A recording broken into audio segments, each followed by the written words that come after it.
आज हम करेंगे 23 और 24 दे आर राइट अगेंस्ट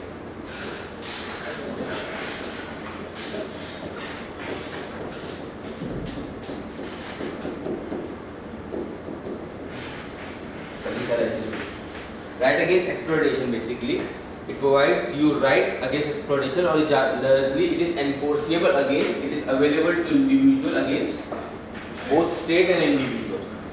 आपके खिलाफ भी मेरे पास राइट टू एक्सप्लॉइटेशन है, मतलब कोई प्राइवेट कंपनी भी अगर आपको एक्सप्लॉइट करते तो भी आप इसे क्लेम कर सकते हो। इसमें आपका who is empowered? Parliament. Parliament is empowered to provide law penalizing this right against exploitation. Basically आप अगर बात करें आर्टिकल 23 की, it covers your human trafficking. Sir parliament is empowered, parliament is, अभी लिखवा दूंगा मैं, parliament is empowered to make law on exploitation. वो कानून बना के इसे इलीगल कर सकते हैं, इंक्लूडिंग पनिशमेंट, क्रिमिनल पनिशमेंट भी दे सकती है। जैसे आपका ह्यूमन ट्रैफिकिंग, बेगार, बेगार का मतलब होता है force labour, bonded labour with और विदाउट पे। सॉरी, बेगार, सर्विट्यूड, इमोरल ट्रैफिकिंग, जो भी आप मानूंगा, क्योंकि पहले ये होता था, बेगार वाला very important phenomena in India. India में क्या होता था, आपके पेरेंट्स ने कर्जा लिया, आप जिंदगी भर आप आपके बच्चे के, आपके बच्चों के बच्चे क्या होते थे, किसी जमींदार के घर पे काम करते थे, तो बस काइंड ऑफ अ बेगार, उसको अबॉलिश किया गया बेसिकली। ह्यूमन ट्रैफिकिंग को डिटेल में करेंगे, इसमें हम करेंगे immoral traffic prevention act. Parliament ने कानून बनाया जिसका नाम है, it basically deals with prostitution. Sir एक बात, सर 23 और 24 अलग-अलग मतलब जैसे कि फिल्म में दिखाता है कि ये ऑर्गेनाइजेशन अंडर डेवलप्ड कंट्रीज से लड़कियां लेकर के डेवलप्ड कंट्रीज में सप्लाई करती है, ऐसा सच में होता है? ऐसा और क्या नहीं होता। एक ऑब्वियसली बात बताइए, कहाँ पे women will be easy prey? Developing countries में। क्योंकि डेवलपिंग कंट्रीज में इशू क्या होता है, वहाँ पे इकोनॉमिक हार्डशिप होती है, lot of things are there, तो आप women need work, family survive करनी है, तो अल्टीमेटली कभी जॉब के नाम पे, कभी फेक मैरिजेस के नाम पे, देयर लॉट ऑफ मैकेनिज्म होता है। आपका इंडस्ट्रियल सिक्योरिटी में है ना, पूरा का पूरा टॉपिक है प्रोस्टिट्यूशन का। एनीवे, तो क्लियर है, आर्टिकल 23-24 क्या है? बेसिकली राइट अगेंस्ट एक्सप्लॉइटेशन, ठीक है। एंड दिस इज, इसमें who is empowered to make law? Parliament can make law over that, and it can make even a criminal case. अगर आप ह्यूमन ट्रैफिकिंग करते हैं, क्रिमिनल हो सकता है भी वैसे, ठीक है। और ह्यूमन ट्रैफिकिंग के लिए वी हैव अ एक्ट जिसका नाम है इमोरल ट्रैफिक प्रिवेंशन एक्ट। उसके अलावा आपका बेगार है, सर्विट्यूड है, there are lot of form. जो मॉडर्न फॉर्म होती है उसको बोलते हैं मॉडर्न डे स्लेवरी। स्लेवरी का मतलब क्या होता है? Basically a work without will, आप विल से नहीं कर रहे but you are bonded. Slavery में पेमेंट मिलती है, पेमेंट मिलती है, डिपेंड करता है। स्लेवरी में पेमेंट मिलती है। फॉर एग्जांपल ब्लैक स्लेव जो आपके प्लांटेशन में वर्क करते थे यूएस में, they used to be paid. कम मिलती थी बट मिलती थी, ठीक है। जरूरी है, और क्या जगह पे जरूरी है नहीं भी मिले, कंपलसरी नहीं है, मिलेगी नहीं मिलेगी। अब ये तो कमाल की बात होती है, जब स्लेवरी को अबॉलिश किया गया, ऑलवेज रिमेंबर, हम तरीके फाइंड करते हैं। फिर रिमेंबर हमने बात की थी पोस्ट कॉलोनियलिज्म की, पोस्ट कॉलोनियलिज्म, नियो कॉलोनियलिज्म, हमने बात की थी ना। India is a post colonial society, जहाँ पे कभी कॉलोनियलिज्म था, अब वो आज़ाद है, तो उसके कुछ फीचर्स रह जाते हैं, जिसमें एक एग्जांपल है न्यू कॉलोनियलिज्म। न्यू कॉलोनियलिज्म हमने बात की थी जब फॉरेन कंपनीज इन्फ्लुएंस करती हैं आपकी सरकार को, ताकि वो पॉलिसी बदले जिससे आपको एक्सप्लॉइट किया जा सके for them, that's new colonialism, हमने पहले बात की थी। तो अब क्या है, जैसे स्लेव कॉलोनियलिज्म एंड हुआ तो वेस्टर्न कंट्रीज ने क्या स्टार्ट कर दिया? न्यू कॉलोनियलिज्म, क्योंकि एक्सप्लॉइट करेंगे डायरेक्टली नहीं तो इनडायरेक्टली। स्लेवरी जब अबॉलिश हुआ था, इसी के रिप्लेसमेंट में आपका आया था कॉन्ट्रैक्ट सिस्टम। कॉन्ट्रैक्ट की जो स्लेवरी होती है, आपने कॉन्ट्रैक्ट साइन किया, आप बंद गए हो। तो सर ऐसे तो फैशन इंडस्ट्री में बहुत होता है कि कोई मॉडल कॉन्ट्रैक्ट साइन करती है, उसमें टर्म्स एंड कंडीशन, तब तक आप किसी से रिलेशनशिप में नहीं आ सकते, मां नहीं बन सकते, तो ये स्लेवरी है, modern day slavery, but it is an accepted form of slavery. क्योंकि मोरालिटी, मैंने आपको हर बार बताया ना, मोरालिटी वैरी करती है। हम स्लेवरी को, इसको हम बेसिकली क्यों एक्सेप्ट करते हैं? क्योंकि इसमें जो कॉन्ट्रैक्टिंग पार्टीज हैं, दोनों को पता है वो क्या एग्री कर रही है। यहाँ पे इनवॉलंटरी था, एक पार्टी को पता है वो क्या करवाना चाहते हैं, दूसरी पार्टी इनवॉलंटरी एग्री करी, मोटिव पता नहीं था उनको, हाँ, यहाँ पे क्या है, दोनों को पता है। आप कॉन्ट्रैक्ट में एंटर किया, आपको पता था कॉन्ट्रैक्ट क्या कहना चाहता है, आपने पढ़ा भी होगा, नहीं पढ़ा तो आपकी गलती, आपको पढ़ना चाहिए था contract. But it is akin to, जब स्लेवरी अबॉलिश की गई तभी आपका कॉन्ट्रैक्ट सिस्टम लाया गया, it's a kind of slavery. Once you enter into a contract it can not violate this provision, करोगे तो पिन लाइन लगेगी। सेम स्लेवरी में होता था, अगर आपने मालिक के लिए काम नहीं किया तो पेनल्टी भी हर्जाना देना पड़ता था, basically penalty you have to pay. ठीक है, दिस इज अ सिस्टम। तो स्लेवरी हो गया। हाँ, इक्बा। अब हम समझते हैं थोड़ा इमोरल ट्रैफिक प्रिवेंशन है। आर्टिकल देखिए, आर्टिकल 23 डील करता है इस सब, जो मैंने आपको बताया सर। जैसे कॉन्ट्रैक्ट साइन कर लिए आप, ऐसे एक्सप्लॉइटेटरी कॉन्ट्रैक्ट है, अगर आप नहीं फॉलो करेंगे बाद में उसको, तो वो जो मालिक रहेगा वो आप पे केस कर सकता है। बिल्कुल केस कर क्या सकता है, करता ही है, कर क्या सकता है, करता है केस, उसमें क्या। प्राइवेट सेक्टर में कॉन्ट्रैक्ट की तो वर्क करता है, विल वर्क ऑन कॉन्ट्रैक्ट, आप कॉन्ट्रैक्ट वॉलेट करोगे यू विल बी पेनलाइज्ड। पर कमाल की बात ये होती है इस कॉन्ट्रैक्ट में दोनों के लिए पेनल्टी होती है। आप भी बेवकूफ़ हो ना, कॉन्ट्रैक्ट साइन करके बैठ गए, आपने ऐसा कॉन्ट्रैक्ट साइन किया हुआ इसमें मालिक की भी पेनल्टी होती है। फॉर एग्जांपल अगर आप प्राइवेट सेक्टर जॉब में है तो इसमें एक चीज़ होती है नोटिस पीरियड। आप बिना नोटिस पीरियड सर्व करे जॉब नहीं छोड़ सकते, 1 महीने का या जो भी, हर किसी कंपनी की अपनी पॉलिसी होती है। कॉन्ट्रैक्ट में एंटर करें, एक एम्प्लॉयर है, एक एम्प्लॉई है, एम्प्लॉय अग्री करते हैं कि हालांकि एम्प्लॉयर पावरफुल होता है, नो डाउट, ठीक है, पर कुछ एक्सेप्शन में एम्प्लॉय भी पावरफुल होता है। आप बहुत, मान लीजिए आप स्टार टीचर है या कॉन्ट्रैक्ट उसमें मान लीजिए बॉलीवुड आप स्टार क्या है, आप स्टार है भी बहुत बड़े, तो आपके साथ कॉन्ट्रैक्ट वो भी साइन करेगा, लेकिन उसके इसमें आप डिक्टेट करेंगे टर्म कि भाई मैं इतने में काम करूँगा, इतने बजे काम करूँगा, उसके बाद मैं काम नहीं करूँगा, करवाना है तो करवा, निकल कर। अब उसे चाहिए आपको शाहरुख खान चाहिए मूवी के लिए, तो आप अग्री कर जाते हैं। दैट डिपेंड्स, कोई भी पावरफुल हो सकता है, उसमें टर्म्स एंड कंडीशन डिक्टेट होती हैं, जिसमें दोनों पार्टी अग्री करेंगे, तीनों पार्टी से तीनों पार्टी होती हैं, एंड जो भी वॉलेट करेगा they will be punished. Is it clear? So that is what contract system is. It's a kind of slavery. अब आपको क्या लगता है, how many people are in modern day slavery? बहुत सारे सर, बहुत सारे तो यार क्वान्टिफिकेबल नहीं हो, बताओ 60%, 70%, 80%, 90%। इसमें एक रिपोर्ट है आपकी वॉक फ्री फाउंडेशन की रिपोर्ट है मॉडर्न स्लेवरी इंडेक्स पे, which highlights that India is the 4th largest country in modern day slavery. आपको पता है सर, इसमें ये पता है, लेकिन है कितना सर? लगभग बोला जा रहा है 44 मिलियन, 44 मिलियन अराउंड, और ये एस्टीमेट है, ज़्यादा ही होंगे। 44 मिलियन का मतलब लगभग 4 करोड़ 40 लाख हो लगभग, एंड जस्ट अ एस्टीमेट। ये 23 में आता है मॉडर्न डे स्लेवरी, ये करेक्ट है। 23 में क्या? हाँ, ये हम 23 की बात कर रहे हैं, 24 अभी हमने करा नहीं है। पर ये दोनों article club together are known as right against exploitation. Article 23 deal with human trafficking, बेगार, सर्विट्यूड, स्लेवरी। आर्टिकल 24 स्पेशली है चिल्ड्रन के लिए। It is also against exploitation, but it is especially for children. It provides prohibition कि बच्चे कहाँ आप employ कर सकते हो, कहाँ एम्प्लॉय नहीं कर सकते। ठीक है, इसमें डिफरेंट तरह के प्रोविजन है, पर अब वो प्रोविजन हमारे काम के नहीं है, because parliament has enacted what, child labour prohibition act. तो इसमें जो प्रोविजन है वो आउटडेटेड है। जैसे आपके हमने सिटीजनशिप पढ़ी थी, तो हमने सिटीजनशिप में कॉन्स्टिट्यूशन के आर्टिकल नहीं पढ़े, क्योंकि वो आउटडेटेड है। We all are citizen under which act? 55। हाँ, we are all are citizen of India under Citizenship Act 1955. We are not citizen of India under Constitution. Under Constitution हमारे हो सकता है ग्रैंड पेरेंट्स रहे हो, हम नहीं है। We are under 1955 basically. ठीक है, तो सेम गोज हियर, चिल्ड्रन के लिए इसमें प्रोविजंस है, देयर आउटडेटेड प्रोविजंस, क्योंकि अब वो बदल चुके हैं एज पर the child labour prohibition act जो पार्लियामेंट ने इनेक्ट किया। यहाँ तक कहानी क्लियर है। Basically it empowers you to avoid your exploitation by anyone including state. उसमें article 23 deal with your human trafficking, बेगा, servitude, slavery. Article 24 deal with especially children. यहाँ तक लिखते हैं, फिर उसके बाद we will cover this act and this act in detail. ठीक है, let's go.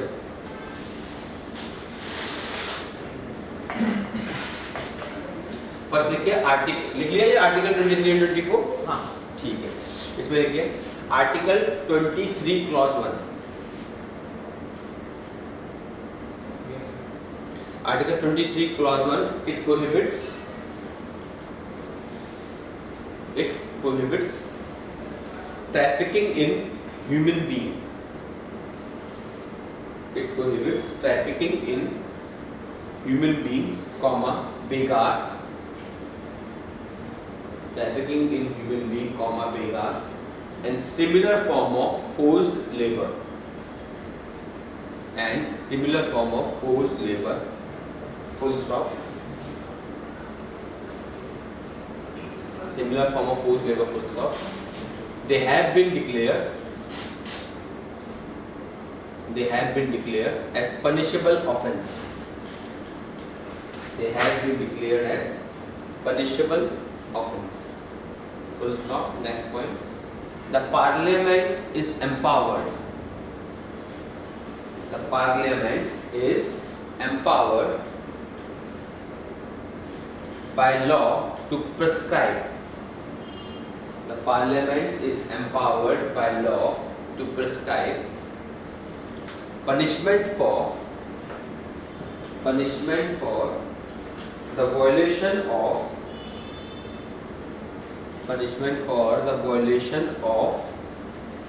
Article 23.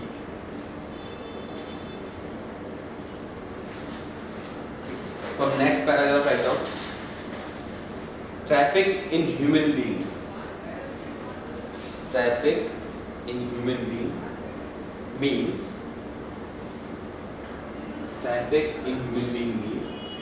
engaging in slavery,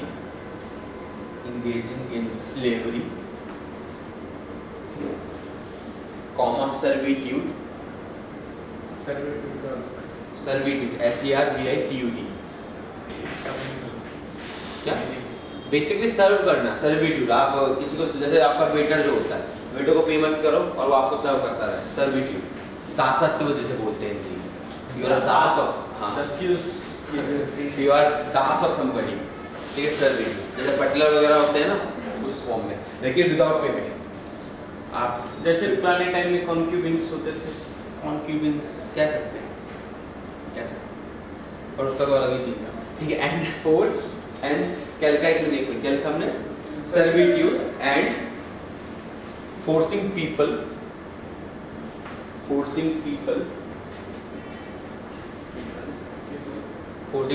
into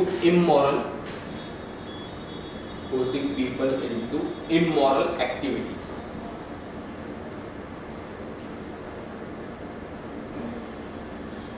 Full stop. Next point. Modern day slavery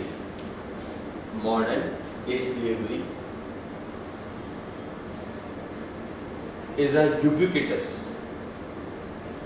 ubiquitous, Yes. a ubiquitous, ubiquitous, ubiquitous माने हर जगह, it's a ubiquitous phenomena,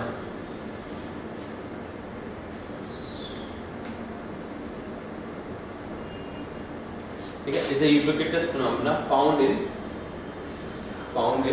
every country, in the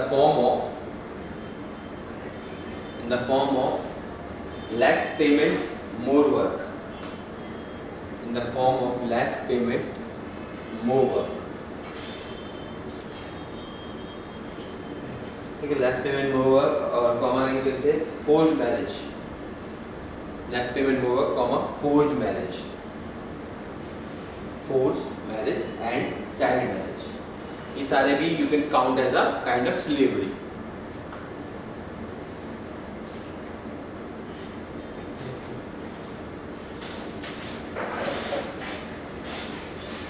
slavery पे topic एक चीज समझ लेते हैं, क्या स्लेवरी अच्छी होती है? बिल्कुल भी नहीं सर। आप किसी के बिल के बिना काम कैसे करवा सकते हैं? ये तो लिबर्टी के सख्त खिलाफ है। ये तो मॉडर्न डे मोरालिटी होगी ना। एक चीज आज एक प्रिंसिपल मैं आपको बता रहा हूँ, ऑलवेज रिमेंबर, नेवर जज past from present day standard. अगर आप पास्ट को प्रेजेंट डे स्टैंडर्ड से जज करेंगे तो पास्ट हमेशा क्रिमिनल ही नजर आता है, क्योंकि पास्ट में देखिए स्लेवरी कितनी कॉमन थी। आप एक पॉइंट था जब यूरोप में ह्यूमन जूज हुआ करते, जू होते ना, जैसे आपके एनिमल जू होते हैं हमारे पास, दिल्ली में भी है। तो पहले किसी जमाने में ह्यूमन जू होते थे, कहाँ पे? यूरोप में, जहाँ पे अफ्रीकन ट्राइब्स वगैरह के लोगों को डिस्प्ले किया जाता था। अब नहीं होते थे पहले। तो आप उस समय को आज के हिसाब से जज मत कीजिए, You cannot say कि भाई कितने European how barbarian are they. For that time of morality, the black people were never considered as human. तो they were put on display. अब नहीं करते consider black person एक president भी बना US का. So morality changes over time. तो past को present day morality से कभी जज मत कीजिए, वरना वो गलत ही दिखेगा हमें से. अब ये लॉजिक लगता है मोस्ट ऑफ द इश्यूज में. अब जैसे बोला जाता है, जैसे आपका औरंगजेब वगैरह के बारे में बकैती मारी जाती है कि औरंगजेब वाला poor ruler, he destroyed a lot of what. नहीं सर, उसका जस्टिफिकेशन है सर. क्या जस्टिफिकेशन? सर पॉलिटिकल कंपल्सन था, उसको ऑर्थोडॉक्स होना. हाँ, तो वही मैं कह रहा हूँ ना, आप पास्ट को प्रेजेंट डे मोरालिटी से जज मत कीजिए. सेम एग्जांपल तो हम अशोका का भी कह सकते हैं. अशोका कौन सा बढ़िया था? He killed a million people. और कहा जाता है कि उसने कितने सारे अपने घर के खुद के मेंबर मारे थे टू बिकम अ किंग. तो हम ना अशोका को जज करेंगे ना हम औरंगजेब को जज करेंगे, because at that time kind of morality, उस समय की मोरालिटी के हिसाब से. फॉर एग्जांपल गेंजिस खान ने करोड़ों लोगों को मारा. आप क्या गेंजिस खान को ब्लेम करते फिरोगे? हाँ, वो गेंजिस इंग्लिश में बोलते हैं, लेकिन ऐसा रूलर कितना, मतलब हम देख रहे हैं उसके मरने के बाद 10 साल बाद उसके मतलब किंगडम में प्रोटेस्ट नहीं हुआ, हिम्मत नहीं हुआ कोई करने का. तलवार अच्छी इस्तेमाल करता था ना वो जो भी है. But basically what my argument is, never जज past from present day morality. Past में सती होती थी, आप पास्ट के लोगों को सती के लिए ब्लेम नहीं कर सकते. It's a evil practice for आज के स्टैंडर्ड से. Same applies the logic of LGBT की बात कर लेते हैं. आज के समय भी a lot of people consider them as immoral. मानते हैं ना, हम नहीं मानते. रिलेटेड पीपल आने वाले समय में वो लोग माफी मांगेंगे. तो कभी भी पास्ट को प्रेजेंट डे मोरालिटी से जज मत कीजिए. सेम आप प्रेजेंट को भी अभी जज मत कीजिए, हो सकता है भविष्य में जाके वो बदल जाए. That's what I am saying about slavery. Slavery में देखिए दो तरह के व्यू है. अब हम बात करते हैं एंशिएंट टाइम में वेस्ट स्कॉलर्स रहे हैं. दे वेस्ट स्कॉलर इंक्लूडिंग आप कौटिल्य. कौटिल्य सबको पता है, इंडियन थिंकर है कौटिल्य, जिसके 3 नाम है. क्या क्या नाम है? चाणक्य, एक और विष्णु. उसका असली नाम विष्णुगुप्त था. गुप्त जो गुप्ता बन गया है, पहले गुप्त होता था, वो अंग्रेजों को आदत थी ना हर चीज के बाद ए लगाने की. ठीक है, जैसे गुप्त से गुप्ता हो गया, ए जो वर्ड है वो उन्हीं की देन है, हर चीज को ए लगाते पड़ते थे. ठीक है, तो गुप्त बेसिकली जो गुप्त एम्पायर से गुप्त एम्पायर होता है. गुप्ता एम्पायर हम बोलते हैं क्योंकि हमें भी आदत पड़ गई है अंग्रेजों की भाषा की. फॉर एग्जाम्पल ये division, a lot of things जो है हम आज भी अंग्रेजों की फॉलो करते हैं. For example division of India's time. India में जो डिवीजन है ना कि एंशिएंट टाइम हिंदू था, मिडिवल टाइम मुस्लिम था और मॉडर्न टाइम क्रिश्चियन था. ये डिवीजन किसने किया? अंग्रेजों ने किया. उन्होंने ही डिवाइड किया था टाइम को इन 3 फेज में, और हम उन्हीं की बात को टो करते हुए जा रहे हैं. क्या मिडिवल टाइम में आपका मराठा एम्पायर नहीं था? कितना बड़ा एम्पायर था मराठा एम्पायर, और फिर भी क्योंकि उन्होंने से ट्विस्ट दिया फॉर कॉलोनियल पर्पसेस. देखिए एक सबसे आसान तरीका होता है, अगर आप किसी पे कब्जा करना चाहते हैं तो उसके माइंड पे कब्जा कीजिए. बॉडी तो कभी भी कब्जे में आ जाएगी. जिस दिन आपने माइंड पे कब्जा कर लिया, the day you will capture somebody's mind, body तो आपकी है ही. तो ब्रिटिशर्स बेसिकली इसे बोलते हैं मेंटल कॉलोनिज्म और कल्चरल कॉलोनिज्म. पहले कल्चर पे हमला सबसे इंपॉर्टेंट है. कोई भी आपको अगर दूसरे समाज को कैप्चर करना है तो पहले से कल्चर को तोड़िए. जिस दिन वो कल्चर टूट गया सब कुछ आपका. इसीलिए क्रिश्चियन मिशनरीज जो थे आपका नॉर्थ ईस्ट में, देखिए हमारी कितनी सारी स्टेट्स हैं जहाँ पर क्रिश्चियन मेजॉरिटी है. वो क्रिश्चियन थोड़ा पैदा होते, वो ट्राइबल से. बट अंग्रेजों ने जानबूझ के क्रिश्चियंस को वहाँ भेजा कि जाओ इन्हें कन्वर्ट करो, क्योंकि एक बार उनका कल्चर खत्म और उन्होंने क्रिश्चियनिटी अपना ली तो they will become Britishers. Culture. So same slavery में क्या है, 2 आर्ग्यूमेंट है जिसकी मैं बात कर रहा था. एंशिएंट टाइम में slavery was justified as necessary. For example Aristotle scholar है, he said that slavery is just and natural. Why he said, इसका इलिटिस्ट आर्ग्यूमेंट है. ही सेड 2 तरह के लोग पैदा होते हैं दुनिया में, एक who are born to be ruler and दूसरे who are born to be slaves. पर इसने स्लेव कौन से बोले? Slave are those people who are unable to take decisions, क्योंकि डिसीजन एंटेल्स कॉन्सिक्वेंसेस. मान लीजिए आपने यहाँ सिविल्स के जैसे इन्होंने बोला, इनके जो दोस्त हैं they are in foreign, they doing this and that, you took the decision of coming to यहाँ पे. आप यहाँ पे 3-4 साल अपने वेस्ट करने वाले हैं. हो सकता है निकल भी जाए, निकल गया तो अच्छा कॉन्सिक्वेंस है, नहीं निकला तो बुरा कॉन्सिक्वेंस है. और उतने टाइम में आपके साथ का जो व्यक्ति है वो कितना आगे जा चुका होगा. They may be earning lakhs of salaries in private sector, हो सकता है कोई गवर्नमेंट में छोटी जॉब भी हो, but you people still wasting your time, burning your eyes in where? In a room, in a dingy room, in a library of Karol Bagh. आप वहाँ बैठ के अभी भी पढ़ रहे हैं, जबकि आपके साथ वाला आपसे कई गुना आगे जा चुका है. तो you took a decision, और decision entails consequences. तो Aristotle said slaves are those people who cannot take decisions because decision में खतरा होता है. डिसीजन लेने के लिए बहुत हिम्मत चाहिए. जब आप कहते हैं ना मैं अपने दम पे जीऊंगा, पापा ने बोला बेटा एक सरकारी जॉब कर ले, आपने कहा नहीं मुझे प्राइवेट करनी है. घर वाले कह रहे सरकारी करो, आपने कहा नहीं मुझे प्राइवेट करनी है. मान लीजिए मुझे फोटोग्राफर बनना है, करियर नहीं है, उसमें पता है कितना मुश्किल करियर होता है. आप मान लीजिए आपको बॉलीवुड में जाना है, आपको बॉलीवुड कोई गारंटी नहीं है कि आप अगले शाहरुख खान बनोगे. हो सकता है कि आप जिंदगी भर रह जाओ, आपको पहचाने भी ना. आपने डिसीजन लिया, इट एंटेल्स अ कॉस्ट और उसका कॉन्सिक्वेंस बहुत डेंजरस हो सकता है, बट स्टिल आप डिसीजन ले रहे हो, तो you are a master. That's what Aristotle said. Slave are those people who can not take decision because decision entails consequences and these people are fearful of consequences. जैसे बोलते हैं भेड़ चाल, हिंदी में बोलते हैं भेड़ चाल, कि आपके स्कूल में से एक व्यक्ति इंजीनियरिंग में गया तो सारे इंजीनियरिंग में लाइन लेके निकल गए. ठीक है, लाइन में खड़ा होना आसान होता है, लाइन के बाहर खड़ा होना मुश्किल होता है. और लाइन के बाहर खड़ा होता है, those are masters. That was the justification of Aristotle. पर रियल लाइफ में आपको पता है हर व्यक्ति को स्लेव बना दिया गया. तो इसका फिलोसॉफिकल जस्टिफिकेशन ये था कि slaves are those people who can not take decisions because आप फैसला लोगे तो कॉन्सिक्वेंस आएंगे. कॉन्सिक्वेंस आएंगे तो गलत बुरे कॉन्सिक्वेंस भी होते हैं. अब ये तो ना हर बार अच्छा ही होगा, बुरा भी तो हो सकता है.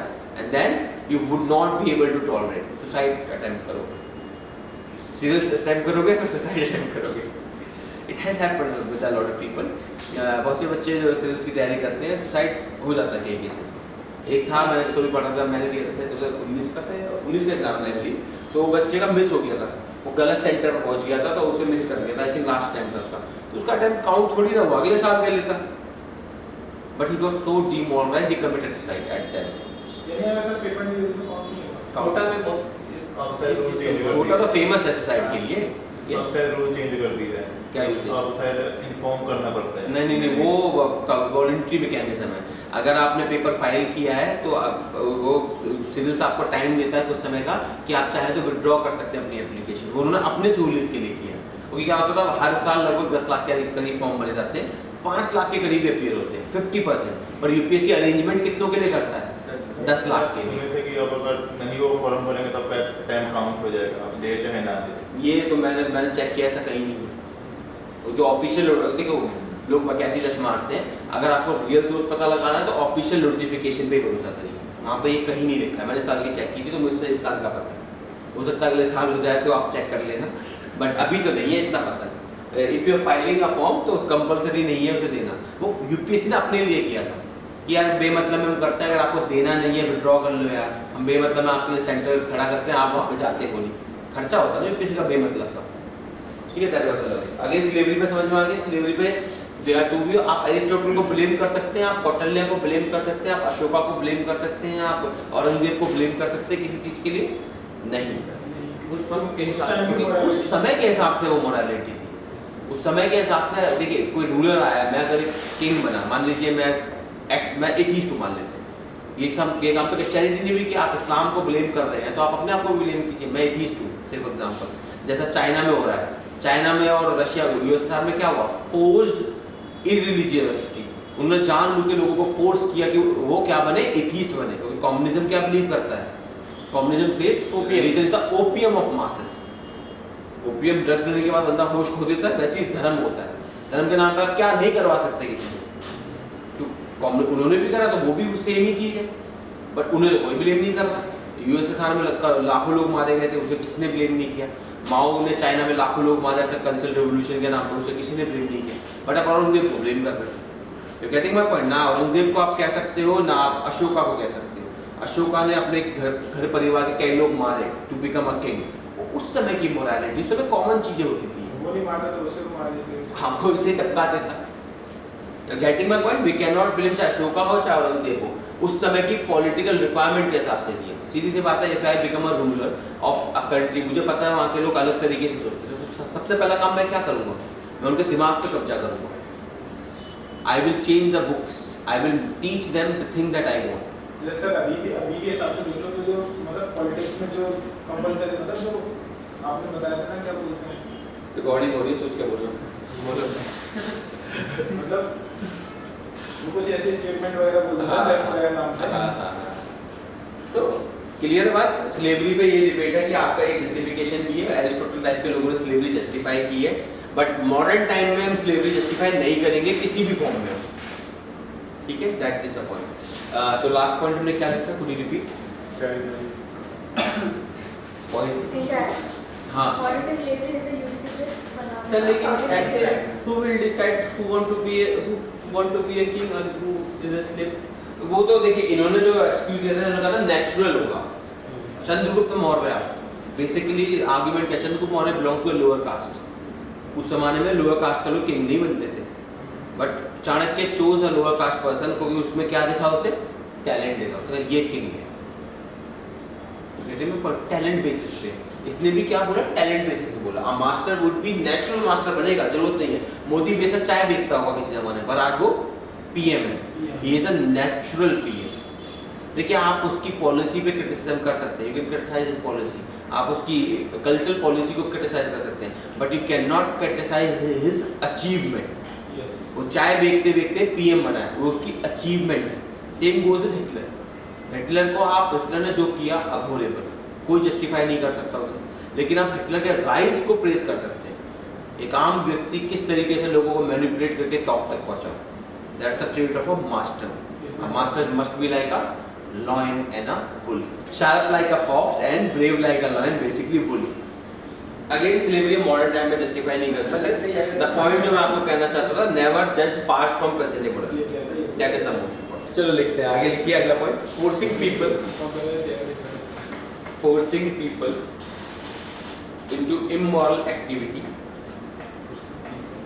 into immoral activity like prostitution, immoral activity like prostitution has been made punishable, has been made a punishable offense under immoral trafficking Prevention Act 1956। Prohibition act, मैंने प्रोटेक्शन बोला था क्या, prevention prohibition, sorry, immoral trafficking prohibition act 1956, under trafficking prohibition act 1956। Next point लिखिए, बेगार, BEGAR, बेगार। बेगार means involuntary labour, बेगार means involuntary labour with or without payment, with or without payment. Full stop. Bonded labor is a form of begar. Bonded labor is a form of begar. Full stop. Parliament has enacted bonded labor is a form of begar. Parliament has enacted the bonded labor system. Parliament has enacted the Bonded Labor System Abolition Act 1956. Bonded Labor System Abolition Act 1956, comma, under which 1956, 1956, comma, under which all forms of forced labor, all forms of forced labor has been abolished.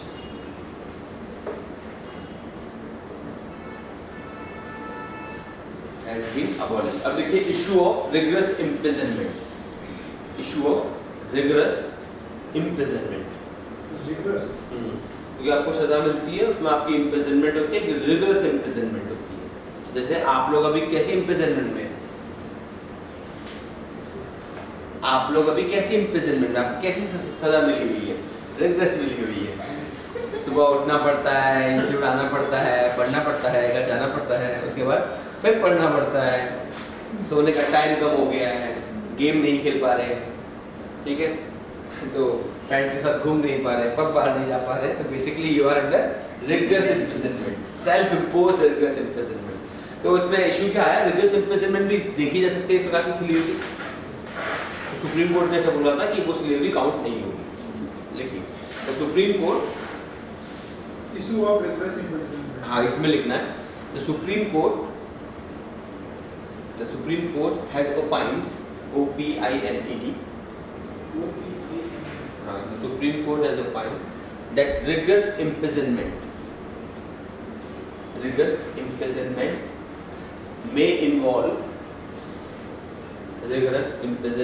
may involve forced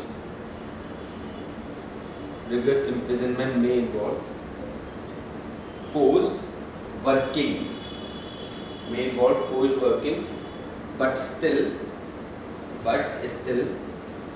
it is not counted as a violation of Article 23. Not counted as a violation of Article 23.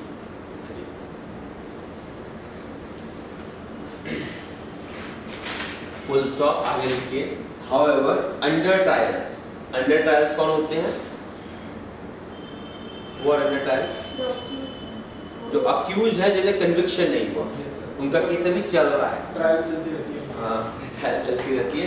और most of the जो हमारे jail में जो लोग हैं वो under trials ही हैं। That's the problem. ये ज़्यादातर अंडर, ये हम जुडिशरी जब करेंगे उसमें एक इसको हम डिटेल में करेंगे कि अंडर ट्रायल का इशू है जुडिशरी में, ठीक है। सबसे आम दिक्कत सनी देओल को आई थी। किसको आई थी? सनी देओल को। उसे क्या दिक्कत आई? तारीख अच्छा मूवी का सीन, ओके लिखिए। However, under trial within bracket लिखिए person detained but yet to be convicted। ये under trial का मतलब होता है person detained but yet to be convicted by a court। person detained but yet to be convicted by a court, bracket close, cannot be forced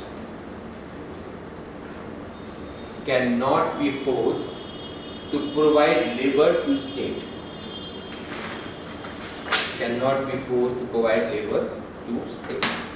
अपनी मर्जी से कर सकता है। हाँ अपनी मर्जी से कर, पैसे कमाने के लिए आप काम करते हैं जेल में तो आपको पैसा मिलता है ना, और फ्री में तो सरकार खिलाएगी नहीं आपको, ये तो भूल जाओ, ठीक है। वो कहते हैं खाना खाना है ना बेटा, कुछ काम करो। अनदर लॉजिक इज, वैसे भी आपको इतने बोर हो जाओगे खुद ही काम करने लगोगे, यार कुछ तो कर लेते हैं, ठीक है जो भी है। बट हाँ यू कैन क्लेम, अगर चाहे तो आप क्लेम कर सकते हैं कि मुझे काम नहीं करना, खाना भी मत दो, जेल में खाना उन्हें देना पड़ेगा, तो ठीक है ह्यूमन राइट वायलेशन हो जाएगा, आपका आर्टिकल 20 में वायलेट हो जाएगा। अगला अभी देखिए, स्टेट आपको क्या जबरदस्ती सरकार मिलिट्री में भर्ती कर सकती है? हाँ एकदम भारत सरकार नहीं कर सकती क्योंकि हमारे पास कानून नहीं है। इसे हम बोलते हैं, क्या बोलते हैं, इसका लीगल टर्म क्या है? आप बता दीजिए। हाँ बोलो, सही बोल रहे, बोलो। भूल गए सर। परफॉर्मेंस टेस्ट में आ जाता है ऑर्डर। तो टैक्सेशन के साथ में conscription, this is known as conscription. इसका मतलब होता है कंपल्सरी मिलिट्री सर्विस। बहुत से देशों में कंपल्सरी मिलिट्री सर्विस होती है, इंक्लूडिंग यूएस में भी। Yes sir. यूएस में पर एक आर्गुमेंट आप दे सकते हैं रिलीजन का। वो है कि मतलब क्या इसमें? मतलब मारेंगे नहीं किसी को, ऐसा कुछ। वो लाइफ का वो अलग चीज, वो तो रिलीजन में है, वो तो अलग चीज है। यही सर। हाँ यही एक्सक्यूज आप देते हैं। डोनाल्ड ट्रंप ने यही एक्सक्यूज दिया था। तो यूएस में कंपल्सरी मिलिट्री सर्विस है, सब लोग करते हैं। तो डोनाल्ड ट्रंप नहीं गया था मिलिट्री में, उसने एक्सक्यूज दिया था कि मेरी रिलीजियस वैल्यूज जो है, जो क्रिश्चियनिटी है, क्रिश्चियनिटी दैट को मना करती है। मतलब होता है क्रिश्चियनिटी में क्या है, as soon as the egg and the sperm meets, life बन जाती है। तो सिंस देन वी मानते हैं कि लाइफ हैज बीन स्टार्टेड। तभी तो अबॉर्शन कितना बड़ा इशू है, इलेक्टोरल इशू है यूएस में, बड़े बड़े इलेक्टोरल इशू है, अबॉर्शन एक इशू है। तो गेट द पॉइंट। तो वो एक एक्सक्यूज होता है। जैसे आपका साउथ कोरिया में आपकी कंपलसरी सर्विस है, नॉर्थ कोरिया में होगी तो हमें पता नहीं। लेकिन सर आपने मतलब सिटीजनशिप पढ़ा है सर, सिटीजनशिप पढ़ा है। हाँ तो आपने बताया था कि यहाँ पर भी ऐसा अगर सरकार चाहेगी तो आपको मिलिट्री में सर्व करना पड़ेगा। कानून बनाएगी तब ना, अभी कानून है, मैं ये कह रहा हूँ अभी नहीं है कानून। पर आर्टिकल 23 में प्रोविजन है, सरकार अगर चाहे तो आपको फोर्सफुल मिलिट्री सर्विस के लिए मजबूर कर सकती है, पर अभी इन पे कानून इसलिए नहीं है। वैसे हम पे इतनी बड़ी आर्मी है 14 लाख की, क्या करें, उनको तो खिला नहीं पा रहे, उनकी जॉब हम खा रहे हैं और इन्हें कहाँ से जॉब दिलाएंगे। अभी इतने सारे बच्चे बैठे हुए हैं उनको हाँ, वो बेचारे कह रहे हैं आर्मी में ले लो, उन्हें तो हम जॉब दे नहीं पा रहे, तो तुम्हें कहाँ से देंगे। द थिंग इज हमें जरूरत नहीं है, Yes. हमारे पास आर्मी बहुत बड़ी है और ऑलरेडी हम उनका खर्चा नहीं उठा पा रहे हैं, ठीक है। इसीलिए तो आपका जो ये अग्निवीर स्कीम क्यों लाई गई, इसीलिए तो लाई गई है क्योंकि आपका पता नहीं, मैंने आपको बताया नहीं बताया, एक आपका कारगिल वॉर होती है, कारगिल वॉर के बाद आपकी कारगिल रिव्यू कमेटी बैठती है। कारगिल रिव्यू कमेटी ने सजेस्ट किया था टीथ टू टेल रेशियो। उसने बोला ऑफिसर्स बढ़ाने की जगह आप कैपेबिलिटी बढ़ाइए, मतलब 10 सिपॉइज लेके उन्हें एक AK-47 देने की बजाय एक सिपॉय लीजिए और उसको पूरा पैराफिरनेलिया दीजिए, ऑटोमेटिक मशीन, सेमी ऑटोमेटिक, सब कुछ दे दिए एक ऑफिसर को। तो that is teeth to tail ratio. तो उन्होंने बोला we have to improve teeth to tail ratio, और उसी पॉलिसी पे कांग्रेस सरकार से चलती आ रही थी। They were reducing jobs in military and they were increasing expenditure on equipments, weapons, आपके टैंक्स एंड ऑल, वो करता है। पर मोदी गवर्नमेंट ने क्या कहा, फास्ट फॉरवर्ड कर दिया उसका मैकेनिज्म। तो अग्निवीर जो है सब parts and parcel of teeth to tail ratio. आपका पेंशन कम होगी, सैलरी कम होगी और ज़्यादा से ज़्यादा सरकार खर्च कर पाएगी इक्विपमेंट्स पर खरीदने। सर आपके लिए बुरा है, सरकार के लिए अच्छा है। यस, टर्म एकदम से बहुत कम कर दिया इसलिए सर। और ऑफिसर्स लोग के लिए भी अच्छा है सर। वो तो ऑफिसर रैंक की तो बात है, क्योंकि ऑफिसर रैंक होती कितनी है यार, 1% 2% टोटल क्या टोटल हाँ, स्ट्रेंथ जो है वो एक अलग बात है। ऑफिसर, आप सिविल सर्वेंट देख लीजिए, आपका IPS कितने होते हैं पूरी पुलिस फोर्स का, 1% भी नहीं होता होगा। 1% तो बहुत ज़्यादा, बहुत ज़्यादा बोल रहा हूँ मैं, 1% से भी बहुत नीचे होता होगा। ऑफिसर रैंक की बात अलग होती है। ऑफिसर रैंक तो आपका कौन CDS एग्जाम होता है मेरे ख्याल में, ऑफिसर रैंक ऑफिसर्स के लिए NDA और CDS दोनों होता है। लेफ्टिनेंट किससे बनते हैं, NDA और CDS दोनों से। जो लेफ्टिनेंट वाला होता है ना वही। एनीवे, क्लियर है कहानी। तो सरकार आपको फोर्स कर सकती है, पर करंटली हमारे पास कोई कानून नहीं है। करंट सरकार आपको फोर्स नहीं कर सकती और करना भी नहीं चाहती, ठीक है। वो वैसे ही खर्चा नहीं उठा पा रहे हैं। लिखिए आगे नेक्स्ट पैराग्राफ से, article 23 clause 2। Article 23 clause 2 allows the state, clause 2 allows the state to force people to provide service, allows the state to force people to provide service in public interest, in public interest। इसके लिए कानून कौन बना सकता है, parliament. और कानून बनाते वक्त क्या ध्यान रखेगी, आर्टिकल 15 का वॉल्यूशन ना हो, मतलब race, religion, caste, sex, place of birth का वॉल्यूशन ना हो। किसी एक पर्टिकुलर, हाँ, वो किसी रिलीजन का काउंट नहीं करेगी, किसी कास्ट को काउंट नहीं करेगी, किसी सेक्स को काउंट नहीं करेगी और आपका प्लेस को काउंट नहीं करेगी। रेस, रिलीजन काउंट नहीं होगा, वो तो कॉमन सेंस है। आर्टिकल 15 का वॉल्यूशन हो जाता है। नेक्स्ट पॉइंट लिखिए इसमें, the parliament is empowered, the parliament is empowered to make law under this clause, to make law under this clause, comma, but without showing any discrimination,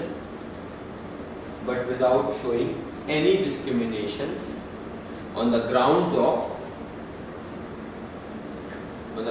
of race, religion, caste and class only. Caste, race, class, Race, religion, caste and class। तो वैसे आपको समझ में आया इसमें place of sex, birth, place of birth. हाँ, इसमें sex का इस्तेमाल नहीं किया गया यस सर। क्योंकि आर्मी है, इसको आगे कॉन्स्टिट्यूशन मेकर भी थे कौन, मेजॉरिटी मेल थे, तो पैट्रियार्कल ओरिएंटेशन तो रह नहीं थी। तो basically they also did not consider कि woman would be very suitable in military services. हालांकि अब नहीं हो सकता, सुप्रीम कोर्ट ने इंटरप्रेट कर लिया है, all the woman are allowed in military services. तो आप अब कह सकते हैं कि सेक्स इज आल्सो अलाउड, ठीक है। पहले भी अलाउड था सर, लेकिन पूरा फुल टाइम सर्विस के लिए अलाउड नहीं था। कॉम्बैट सर्विस में कब थी भाई? कॉम्बैट में तो कभी अलाउड नहीं है। वुमन कॉम्बैट में कहाँ अलाउड थी? कभी अलाउड नहीं करी वुमन। वुमन कॉम्बैट अलाउड थी वो ज़्यादा मेडिकल सर्विसेज में थी। जो आपकी मेडिकल सर्विस होती है ना, मिलिट्री में आपकी नर्सिंग वगैरह होता है, उसमें अलाउड थी। और बाकी नॉन कॉम्बैटेंट में जैसे ऑफिस वगैरह की जो जॉब होती है सब में अलाउड थी। लेकिन कॉम्बैटेंट सर्विस में कभी अलाउड नहीं किया गया। पहली बार कॉम्बैट सर्विस में अलाउड किया गया जो फ्रंट लाइन पे जाते हैं। अभी भी उन्होंने बहुत लंबी लड़ाई लड़नी है, फिर स्टार्टिंग है लड़ाई की। अभी तो सुप्रीम कोर्ट ने रिकग्नाइज करा है। अभी जब वो आर्मी एयरफोर्स वगैरह में जाएंगे तो उसके बाद जो वहाँ के नॉर्म्स है, जो कल्चर है, उसे बदलने में बहुत बड़ा टाइम लगने वाला है। अभी तो जर्नी लड़ाई स्टार्ट हुई है। 70 साल लगेंगे। डिपेंड करता है कितनी जल्दी लोग बदलते हैं, बट अभी तो स्टार्ट हुई है लड़ाई। अभी तो बहुत लंबी जर्नी करनी है, तब जाके इक्वालिटी आएगी। ठीक है, आगे चलते हैं।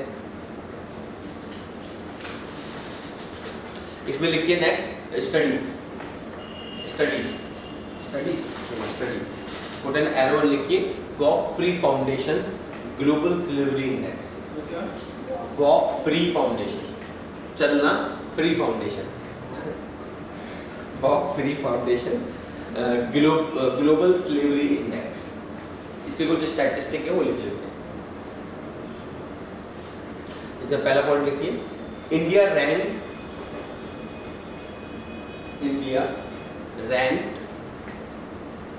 4th out of 167 countries.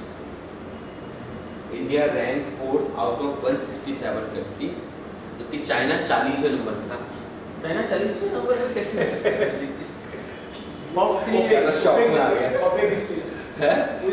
OPEC state. अच्छा आर्ग्यूमेंट है, बहुत अच्छा आर्ग्यूमेंट है। ओपेक स्टेट, हमें पता ही नहीं। इंडिया से डेमोक्रेसी, अगर यहाँ पे कुछ हो रहा है तो दुनिया देखती रहती है, चाइना में नहीं देख पाती। तो एक तो फिगर्स बहुत मैनिपुलेट करते हैं, कोई चाइनीज फिगर पे बिलीव नहीं करता। और it's a sad story for us कि अब हमारे फिगर्स पे भी कोई बिलीव नहीं करने लगा। मैंने आपको बताया ना, भारत सरकार के हिसाब से हम क्रॉनिक पॉवर्टी से बाहर आ चुके हैं, लेकिन अभी रिसेंट रिपोर्ट के मुताबिक से नाइजीरिया को पीछे छोड़ चुके हैं। हम वर्ल्ड पॉवर्टी कैपिटल बन चुके हैं। तो ये डाइकोटोमी मुझे समझ नहीं आई कि ग्लोबल इंडेक्स के मुताबिक हम वर्ल्ड पॉवर्टी कैपिटल है और हमारे हिसाब से हम क्रॉनिक पॉवर्टी से बाहर आ रहे हैं। जबकि भारत सरकार खुद का नेशनल फैमिली हेल्थ सर्वे क्या कहता है कि for the first time since 1991 Bharat में मेलन्यूट्रिशन बढ़ रहा है। कोई भी स्टैटिस्टिक उठा लो आप, इस समय हमारी बहुत बुरी हालत है न्यूट्रिशन के मामले में, आपका लिविंग स्टैंडर्ड इंपोर्ट एक्सपोर्ट के मामले में, हर चीज में हमारा बुरा हाल है। इंपोर्ट दिखाया जाता है, एक्सपोर्ट रिकॉर्ड तोड़ दिया, पता चलेगा इंपोर्ट उससे बड़ा रिकॉर्ड तोड़ा है।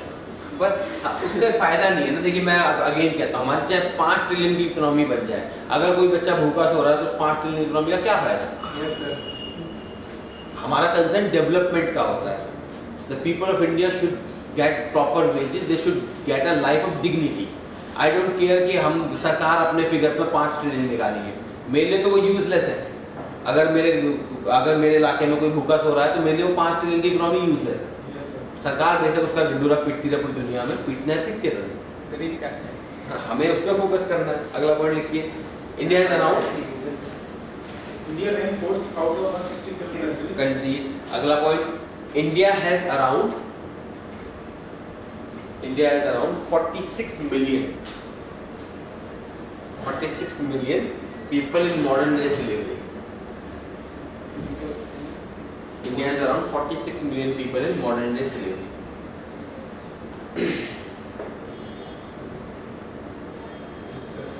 अब लिखिए immoral traffic prevention act. Yes, ITPA. Sir लेकिन तो ज़्यादा बड़ा फिगर नहीं है, 46 मिलियन। कहाँ फिगर? हमारी आबादी कितनी है? 130 करोड़ के आसपास मर जाते देखते हैं सेंसस में। लेवल है 130 करोड़ की आबादी में आप कितनी है? 4 करोड़ 60 लाख करीब है। 4 करोड़ 60 लाख कितना होता है 130 करोड़ का? कुछ भी नहीं होता। तो I am saying again, but it's a very significant figure with respect to bonded labour, क्योंकि ये मॉडर्न डे स्लेवरी की बात कर रहे हैं। अब स्टैटिस्टिक है, गलत तो हो सकता है, बट ये आपको बताता तो है कि कितने बुरे हालात हैं बेसिकली। चलिए लिखिए इमोरल ट्रैफिक प्रिवेंशन एक्ट।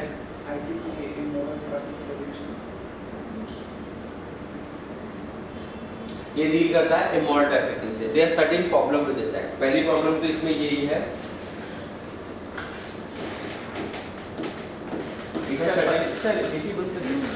क्या हुआ? एसी हाँ कर दीजिए। कौन कर रहा है?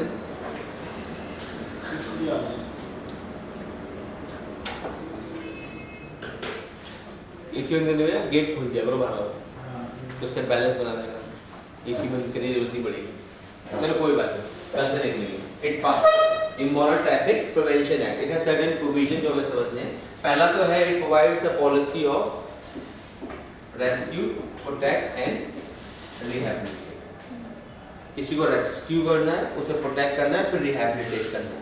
पर एक स्टडी हुई थी कोल्हापुर में, कोल्हापुर का यूपी नहीं महाराष्ट्र यूपी में कोल्हापुर में से आ गया भैया। नहीं मेरे दिमाग में तो और चला सर, जो बैंगल फैक्ट्रीज है यूपी में, उसमें काफी बॉन्डेड लेबरर्स काम करते हैं, वो भी मेनली चाइल्ड। ठीक है, तो कोल्हापुर चल रहा है। यहाँ पे हम किस कॉन्टेक्स्ट में बात कर रहे हैं? यहाँ पे हम कॉन्टेक्स्ट में बात कर रहे हैं प्रोस्टिट्यूशन के। बिकॉज यही तो इसमें प्रॉब्लम है, अभी समझेंगे इसे। ठीक है, फर्स्ट प्रोविजन क्या है? It provides for rescue, protect and rehabilitate approach. और लेकिन कोल्हापुर में एक स्टडी में पाया गया कि ये एक्चुअली बन जाता है ट्रॉमा। अब ट्रॉमा क्यों बनता है उनके लिए? The problem with respect to this provision is कि ज्यादातर जो लड़कियां होती हैं, पहले नंबर तो काफी एज पहले लाया गया होता है, they do not remember their house. जिसको याद होता है दे वर सो अशेम्ड कि वो घर जाना नहीं चाहते। ठीक है, और कुछ लोगों के केस में घर वालों को पता ही नहीं होता कि वो इस प्रोफेशन में एंगेज है, और पता चल जाता तो एक्सेप्ट नहीं करते। पता चल जाएगा तो एक्सेप्ट नहीं करेंगे। तो बेसिकली ये रेस्क्यू, प्रोटेक्ट, रिहैबिलिटेट का स्टूपिडिटी है। अगेन अब जैसे अभी आया था, आई थिंक मैं भूल गया स्टेट कौन सी, उत्तराखंड या समथिंग में था, वहाँ पे there was some woman who were basically in rehabilitation centre, drugs वाले में। They were sexually abused by those people and then trafficked into prostitution in Nepal. क्या? और सर फिल्म का नेटवर्क बहुत कहाँ ज़्यादा खोए हुए थे? होटल में? नहीं, ऐसा भी मतलब साउदर्न इंडिया में ऐसा भी केस देखते हैं कि नेटवर्क बहुत स्ट्रांग रहता है जो ये सब काम करते हैं। हाँ, ये ऑर्गेनाइज्ड क्राइम होता है, इधर सिक्योरिटी में पड़ा है। ऑर्गेनाइज्ड क्राइम कभी इजीली खत्म नहीं होता। यस सर आपने देख लिया पोर्टल? अरे तुम जो लोगों को रिहैबिलिटेट कर भी देता है, वो लोग को ऑनलाइन रिकॉर्ड हो रहा है, समझ के बोलो है। नाम नहीं लिया सर जो लोगों को रिहैबिलिटेट कर भी दिया जाता है, उन लोगों को फिर से वापस से वो एक्चुअली क्या होता है, इसमें आपका ड्रग्स एंड प्रोस्टिट्यूशन हमेशा साथ साथ चलता है। चक्कर क्या होता है, all the prostitute are addicted to drugs, उन्हें करवाया जाता है क्योंकि उन्हें पता है कभी ना कभी तो ये बरी होकर चली जाएगी। लेकिन द प्रॉब्लम इज जब वो बरी होकर जाएगी या कोई उसे बचा लेगा, ड्रग्स कहाँ से लाएगी costly? Then she would need that drugs, तो अल्टीमेटली वापस आ जाएगी। इसमें if you can watch that movie, पक्का देखिए लव सोनिया, बहुत प्यारी मूवी है और बहुत हार्ड टू वॉच मूवी है। Love Sonia, love Sonia is a very good movie on human trafficking, but a very hard to watch movie. You can imagine, इसमें एक सिनेरियो होता है, इसमें बहुत अच्छे एक्टर हैं आपके, मनोज वाजपेयी तरह के। तो एक बहुत अच्छा सीन होता है, there is a car, Manoj Vajpayee इसमें होता है। तो ultimately he has the urge to smoke. उसे एक व्यक्ति दिखता है स्मोकिंग करता हुआ, तो उसे सिगरेट लेता है, और जो लड़की पीछे बैठी होती है, जो लड़की इसमें पर्टिकुलर जिसकी बात हो रही है, तो क्या करता है, ही अलाउज देम टू, कहता है तुम्हें जो करना है करो, बस मुझे सिगरेट दे दो। वो सीन क्यों बनाया गया? That scene was trying to show you कि उसकी नज़र में उस लड़की की कीमत उस सिगरेट से भी कम थी। This is called dehumanisation. एक बार कोई व्यक्ति आपकी नज़र में कमोडिटी बन गया तो उसकी वैल्यू नहीं रहती। तो ऐसा नहीं है कि those people do not have family, क्या उनकी फैमिली नहीं होगी, क्या उसमें लड़कियाँ नहीं होंगी, but still they are engage in this profession. For them those women who are in this profession are not human. वो सीन वो बताता है। That's a very hard to watch movie but a good one to for mental students. तो Kolhapur study में पाया गया कि this provision is basically utter stupidity, काम नहीं करता है। सेकंड प्रॉब्लम इसके साथ है that this act basically conflicts what, ये अज्यूम करता है कि सारी ह्यूमन ट्रैफिकिंग जितनी भी प्रोस्टिट्यूशन है वो किसके आधार से है? ह्यूमन ट्रैफिकिंग के आधार। नहीं, ऐसा तो नहीं। ये अज्यूम करता है, हम नहीं मानते वो। This assumes that all the women who are in prostitution are basically trafficked, मतलब they are against their will. So it confused between prostitution and willful prostitution, commercial sexual exploitation basically, दोनों में confuse करता है ये। और इसके लिए आपको किसने रिकमेंड किया है? इसके लिए आपकी आती है national women commission. National women commission ये बात 10 बार बोल चुकी है कि प्लीज लीगलाइज विलफुल प्रोस्टिट्यूशन। जैसा अभी सुप्रीम कोर्ट ने आदेश दिया ना, supreme court has recognised prostitution as a profession, a very good judgement होनी भी चाहिए। तो उसका आर्गुमेंट मेन क्या है? मेन आर्गुमेंट ये है कि जो लोग इसमें इन्वॉल्व होना चाहते हैं वो तो होंगे, आप रोक नहीं सकते, because all these crime works on demand. आपके क्राइम रुकते क्यों नहीं है? क्योंकि डिमांड है। इकोनॉमी का फंडामेंटल रूल है, for every demand there is a unique supply. अगर मैंने शू की डिमांड करी तो कोई इसे बनाएगा। और अगर सरकार इलीगल कर देगी शू बनाना तो इलीगल तरीके से बनाएगा। Everyone is there because it's an economic opportunity for a person to earn profit. So drugs, alcohol, अब शराब के केस में देख लीजिए, ड्राई स्टेट है ना बिहार और गुजरात, क्या वहाँ शराब नहीं मिलती? नहीं सर, पुलिस खुद ला करके पहुँचाती है शराब। ऐसा Z क्लास सिक्योरिटी में शराब आपके घर पे आएगी। They are getting my point. The thing is, order कर सकते हैं सर, ऑनलाइन ऑर्डर भी कर सकते हैं, वाह क्या बात लेकिन है। पुलिस का कमीशन जुड़ जाएगा। वो जो भी है महंगी हो जाएगी, तो बहुत नुकसान होते हैं। जैसे मान लीजिए बिहार में अगर अल्कोहल इलीगल है तो पहले नंबर ऑन फोन अवेलेबल है। अब आप क्वालिटी रेगुलेट नहीं कर सकते। लीगल होगी तो आप इंश्योर करेंगे जिसे पीनी है वो तो पिएगा, but at least you can ensure कि वो गलत शराब ना पी जाए। आप क्वालिटी रेगुलेट कर सकते हैं, आपको टैक्स मिल जाएगा जिसकी मदद से आप रिहैबिलिटेशन सेंटर खोल सकते हैं, कोई और काम कर सकते हैं। अब आपने क्या करा, बैन कर दी, क्योंकि एक पॉलिटिकल मूव था, सुनने में अच्छा लगता है, प्रैक्टिकल नहीं है, सुनने में अच्छा लगता है, पॉलिटिकल मूव था। अब आपने बैन कर दी, इससे नुकसान क्या हुआ, आपको टैक्स नहीं मिला, पहला इलीगली आएगी, कॉस्टली मिलेगी, और सबसे बड़ी बात आप क्वालिटी रेगुलेट नहीं कर सकते। 20 लोग अभी डेथ हुए थे गुजरात में। जिसे पीना है वो पिएगा, सेम गोज इन हियर। यहाँ पे अगर आप इसे रिकॉग्नाइज नहीं करते प्रोस्टिट्यूशन को एज अ लीगल प्रोफेशन, तो आप किसका नुकसान कर रहे हैं, आप उन्हीं वुमेन का नुकसान कर रहे हैं। अगर आप रिकॉग्नाइज करेंगे तो उनका प्रॉपर जॉब कार्ड होगा, जॉब कार्ड होगा, उसकी मदद से दे कैन अवेल बेनिफिट्स। मान लेते हैं उनके बच्चे, आप इंश्योर कर पाएंगे कि ये प्रोस्टिट्यूशन के पास जॉब कार्ड है, आपके पास डेटा होगा कि ये लोग इसमें इंगेज हैं, पुलिस के पास डेटा होगा, तो दे कैन इंश्योर कि इस डेटा के अलावा कोई वुमन पकड़ी गई तो basically she has been trafficked, तो आप उसे पहचान सकते हैं। अभी क्या इतनी सारी वुमन, किस किस को पहचानोगे भाई? उस केस में आप पहचान तो पाओगे कि भाई इसमें जॉब कार्ड नहीं है, इसका मतलब ये नहीं है, इसे पकड़ो, और इससे पूछोगे कहाँ से है, और नहीं होगी तो आप रिहैबिलिटेट कर दोगे, नहीं तो कोर्ट जेल ले जाओगे। अभी क्या आपको पूरा का पूरा ब्रॉथल जेल ले जाना पड़ेगा, जो कि फीजिबल नहीं है। तब तो एक आध व्यक्ति को जेल ले जाना, आप उठा के ले जाओगे jail, and then you can rehabilitate that person. You getting my point? बहुत फायदे हैं। उस जॉब कार्ड का फायदा क्या होगा, you can avail loans, you can have, उन्हें रिजर्वेशन दे सकती है सरकार जॉब में कि इस प्रोफेशन से आप निकलो, थोड़ा एक्सपीरियंस गेन करो, आपको हम IAS बनाएंगे। नहीं, इट्स अ गुड थिंग। अगर वो एक लड़की जो पोस्टिट्यूशन में है, अगर वो IPS बनेगी तो वो आपसे बेटर काम करेगी उनके लिए, क्योंकि वो सिस्टम का विक्टिम रही है, और वो नहीं तो उसके बच्चे तो कम से कम कर ही सकते हैं। They have seen that my mother has been in this profession. Sir well treat करेंगे तो जो होते हैं क्या? हाँ, बाकी लोग, आप लोग जैसे जो नॉर्मल घरों से आते हो and you become IPS, you will not treat them with dignity. आपकी ओरिएंटेशन अलग होगी, लेकिन जो व्यक्ति उसी समाज से निकला है, दैट पर्सन चाहे वो कुछ करे ना अपनी जिंदगी में, चाहे अपनी जिंदगी में थोड़ा घूसखोर बने, लेकिन उनके लिए नहीं बनेगा वो। और ये कैसे फायदा पता लगेगा, जब तक सरकार रिकॉग्नाइज नहीं करेगी। क्योंकि again I am saying, prostitution illegal करके फायदा क्या मिला है? हर कोने में तो ब्रॉथल है। आप किसी भी राज्य में चले जाइए, आपको खाना ना मिले वहाँ पे, अच्छा ब्रॉथल अच्छा मिल जाएगा। स्टूपिड हरकत। जब कोई चीज़ है तो रेगुलेट कर लीजिए, उनको हेल्थ बेनिफिट्स मिल जाएंगे। आप इंश्योर, सबसे बड़ी बात जो मेरे कंसर्न की है कि आप इंश्योर कर सकते हैं उनके बच्चे प्रोस्टिट्यूशन ना कर सकते, क्योंकि आपको पता है कौन कोई ब्रॉथल में एंगेज है, और बच्चे अगर हुए तो state can take care of that, आप प्रॉपर कंट्रोल बना सकते हैं। You getting my point? Same applies here. तो इसीलिए ये प्रॉब्लम है कि this act still treat prostitution as a, it still treat prostitution as a case of human trafficking, और it does not differentiate between wilful and forceful prostitution. और समाज की morality में समझता हूँ, समाज की morality basically they see this kind of people low below humanity. जैसे जो लोग जेल में होते हैं उनके राइट्स की कोई एडवोकेट नहीं करता। हमने बात की थी ना आर्टिकल 21 में, भाई आप जब एक व्यक्ति को डिह्यूमनाइज कर सकते हैं ना, तो बाकियों को भी कर सकते हैं।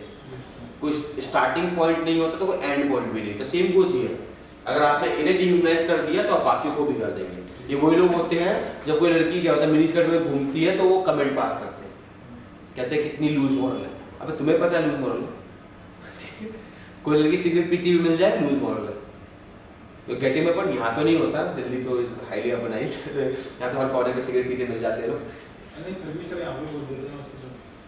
ठीक है, लोग बाहर से आते हैं, आप क्या कर सकते हैं, पर इट्स स्टिल दिल्ली तो is way better, Delhi Mumbai is way better than other places.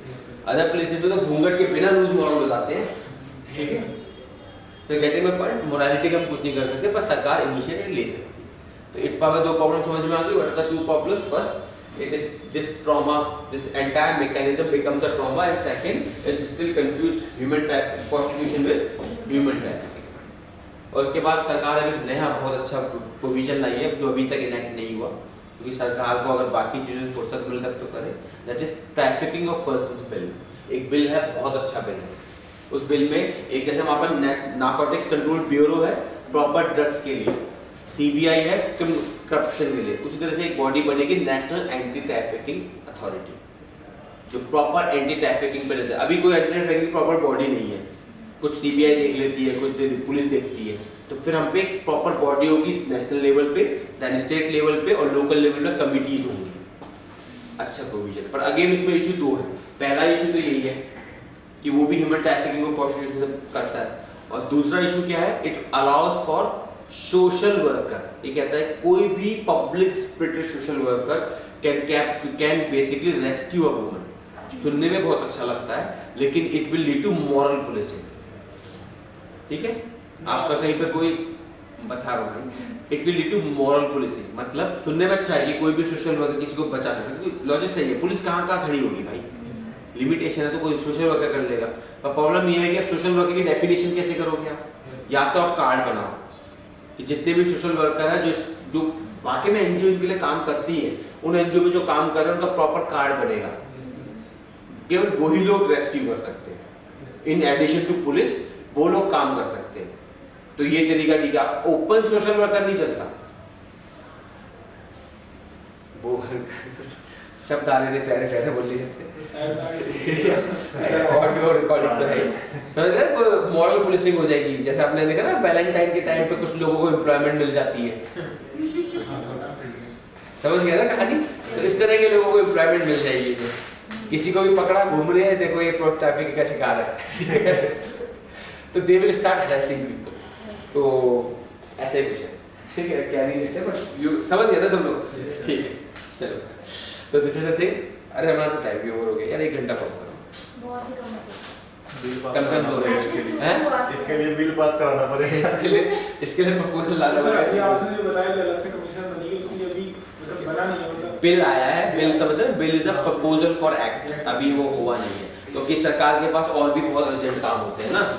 ठीक है, स्टेट विजिट पे जाना होता है, पॉलिटिकल पार्टी की रैलियां होती हैं, वो ज्यादा इंपॉर्टेंट है. ये बिल तो आता रहेगा. क्या एमएलए खरीदना पड़ता है, एमएलए खरीदना. हाँ एमएलए वगैरह खरीदने हैं. असम में फ्लड आ रहे हैं, लोगों पे खाना नहीं है, वहाँ पे एमएलए को 5 स्टार में बिठाया गया है. तो ये इन कामों में खर्चा ज्यादा है और मेहनत ज्यादा है. उन पे फोकस पहले, जनता तो बाद में आ ही जाएगी. और ये तो वैसे भी इंसान नहीं मानते लोगों. ठीक है, इनको लास्ट में देख लेंगे हम, जब हम पे टाइम बचेगा, बहुत फ्री बैठे होंगे ना जिंदगी से, तब देख लेंगे हम. तो देखते हैं कब होता है यार. 2018 में आया था बिल. कितने बिल आया था 2018 में? कितने साल हो गए? राइट टू एजुकेशन 2002 में पास हुआ था, बना 2009 में जाकर 7 साल. आपका क्या बोलते हैं, नेशनल फूड सिक्योरिटी 2013 में पास हुआ था, आज तक इम्प्लीमेंट नहीं हुआ. तो होता है, तो सरकार के पास और भी काम होते हैं, एमएलए खरीदने के काम. तो उस वक्त वो यहाँ पे कहाँ ध्यान देंगे. बट अगेन आई होप थोड़ी अकल आ जाए और इसे इनेक्ट कर दे. गुड प्रोविजन है. और खासकर सुप्रीम कोर्ट ने एक इनिशिएटिव लिया है, अब सरकार के काम है. और सरकार थोड़ी चक्कर, मुझे लगता है मुश्किल है कि सरकार प्रोस्टिट्यूशन को लीगल प्रोफेशन मानेगी, क्योंकि सुप्रीम कोर्ट जनता के लिए जवाब दे रही है. सुप्रीम कोर्ट जजमेंट देता है मोरालिटी के बेस पे, लॉ के बेस पे. वो देखता है कॉन्स्टिट्यूशन जब जजमेंट देता है, वो जनता की परवाह नहीं करता. ये जनता देखेंगे. ये जनता देखेंगे. ये वोट जनता की बैंक, भी सोच इतनी बड़ी है. ये वोट बैंक देखेंगे अपना. सुप्रीम कोर्ट का इस बार इसीलिए तो हमने सूख देखी, इसलिए जुडिशरी हमारी सेलेक्टेड होती है और एग्जीक्यूटिव हमारी इलेक्टेड होती है, क्योंकि जुडिशरी वो काम कर रहे हैं जो सरकार नहीं कर सकती. तो जुडिशरी ने अपना इनिशिएटिव ले लिया है. बट इसमें जुडिशरी, मेरे को मानना है कि जुडिशरी को थोड़ा सा और इनिशिएटिव लेना चाहिए और आर्टिकल 142 का इस्तेमाल करना चाहिए. हम इसे पढ़ेंगे डिटेल में. जुडिशरी में it allows supreme court to pass any degree. Any degree मतलब order to do complete justice. Supreme court अगर इसके तहत कोई भी ऑर्डर पास करता है तो सबको मानना पड़ता है, चाहे किसी के भी खिलाफ हो. तो सुप्रीम कोर्ट अगर इसके तहत ऑर्डर पास कर दे सरकार को, तो सरकार को जस्टिफिकेशन मिल जाएगा. कि यार हम करना नहीं चाहते पर सुप्रीम कोर्ट की मजबूरी में कर रहे हैं, तो सरकार का चेहरा भी बच जाएगा और किसी का भला भी हो जाएगा। अभी जैसे सेडिशन का किया है 124 वो अभी हाँ 142 में, पर वो अटका हुआ है अभी 124 में, वो स्टेटस को दिया है। तो 142 को यूज करके किया है। बिल्कुल, आप ऐसे कैसे रोकोगे? 142 जैसे आपका अयोध्या जजमेंट, पहली बार सुप्रीम कोर्ट की हिस्ट्री में एक लैंड डिस्प्यूट, सुप्रीम कोर्ट ने अयोध्या जजमेंट को लैंड डिस्प्यूट माना था। इसको याद रखिएगा, सुप्रीम कोर्ट ने ये नहीं बताया कि वहाँ राम मंदिर बनेगा या मस्जिद बनेगा। सुप्रीम कोर्ट ने बस इतना बोला है कि वो लैंड रामलला का है। किसका है? रामलला जो मेन आर्गुमेंट दिया गया है, जो बॉडी है बेसिकली, सुप्रीम कोर्ट ने कहीं नहीं बोला है। You getting my point? Supreme court ने अयोध्या केस को ट्रीट किया है एज अ लैंड डिस्प्यूट। हाँ, सुप्रीम कोर्ट ने स्मार्टली खेल गई सुप्रीम कोर्ट में। सुप्रीम कोर्ट स्मार्टली खेलता है। आप खुद सोचिए, आर्टिकल 370 पे अभी तक जजमेंट नहीं आई, आपका ईडब्ल्यूएस पे अभी तक जजमेंट नहीं आई। These are philosophy changing reforms. इन्होंने जो हमारी कॉन्स्टिट्यूशन की फिलॉसफी उसमें बदलाव लाए हैं और सुप्रीम कोर्ट पे जजमेंट नहीं दे रहा। क्योंकि एक चीज हमेशा याद रखिएगा, सरकारों के साथ एक इशू होता है, सरकार आज की जनता को बेवकूफ बना सकता है, कल की को नहीं। फॉर एग्जांपल इंदिरा गांधी के टाइम पे she was the most popular leader, लेकिन आज वो तानाशाह मानी जाती है। ये बड़ी कमाल की चीज होती है जनता के साथ। सुप्रीम कोर्ट जानता है कि अगर मैंने अभी जजमेंट सरकार के खिलाफ दी तो सरकार उंगली कर देगी, ठीक है, सरकार के फेवर में दी तो जनता, आने वाली जनता मुझे गाली देगी। एग्जाम्पल के तौर पे इंदिरा गांधी के टाइम पे जस्टिस चंद्रचूड़ जो इस वक्त जस्टिस है, उनके फादर ने हीबियस कॉर्पस जजमेंट दी थी। हम पढ़ेंगे उस डिटेल में हीबियस कॉर्पस, जो हमने आर्टिकल 32 में पढ़ेंगे।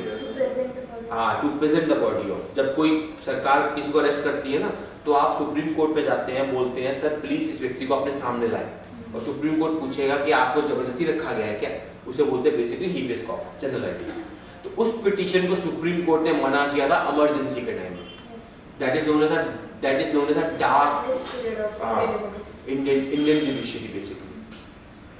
और सोचिए, उसके बेटे ने, जस्टिस चंद्रचूड़ के बेटे ने, इस जस्टिस चंद्रचूड़ ने जब राइट टू प्राइवेसी की जजमेंट दी थी, उसमें उसने ओवर रूल की थी एडीएम जबलपुर केस, उसे बोलते हैं हम एडीएम जबलपुर या हीबियस कॉर्पस केस। उसे हम डिटेल में करेंगे जुडिशरी में। फर्क समझ में आया?